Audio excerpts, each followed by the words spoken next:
Evet arkadaşlar, bu ana arı başlatıcı, bitirici kovanımız bizim. Tek kovan olarak kullanıyorum ben. Daha önce kapak anası yaptırmıştık buna bir tür. Ben buna sonra bir de transfer usulüyle ana verdim.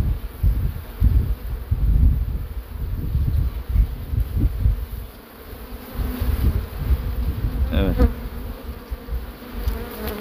Biz bunu alta atsın diye, alta da yapsın diye biraz yukarı kaldırmıştık yani. Evet, çok güzel memeler var bakın.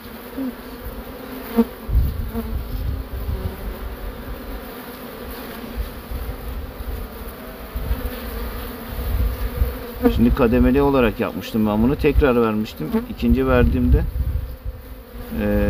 tutmamış.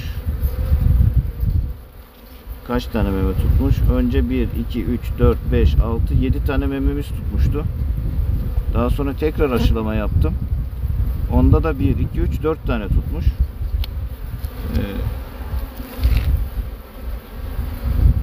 Şunu tutsana eline kızım.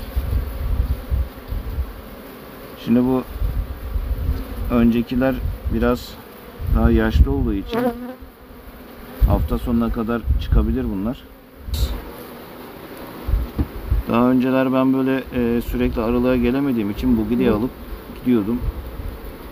Anaların çıktıktan 4-5 gün sonra geliyordum. Analar çıkmış ama içinde ölmüş oluyordu.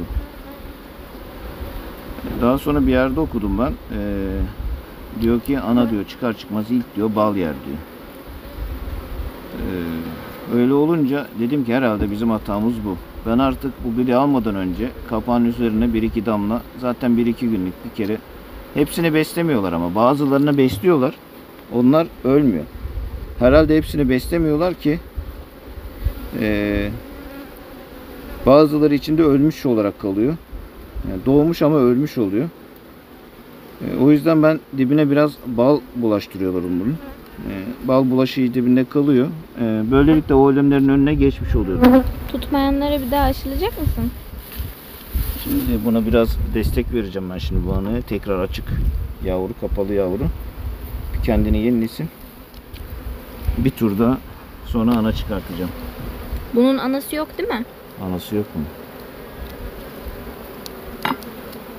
Bu da güçlü kolonilerimizden biriydi. Bunu da önce bir 8 tane kapak memesi aldık bundan biz. Şimdi bir de bunlar, haftaya geldiğimizde diğer kovanlarımızı bölme yapacağız bu 8 tane, ama bunlar perşembe günü falan çıkacak.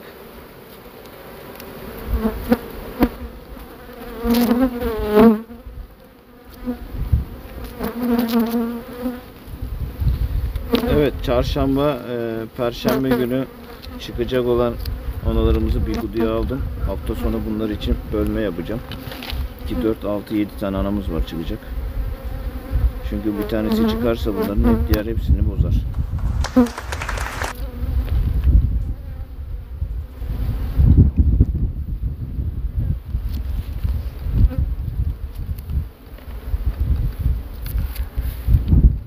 Baba şunu kovanın oradan alsana. Bak şunu.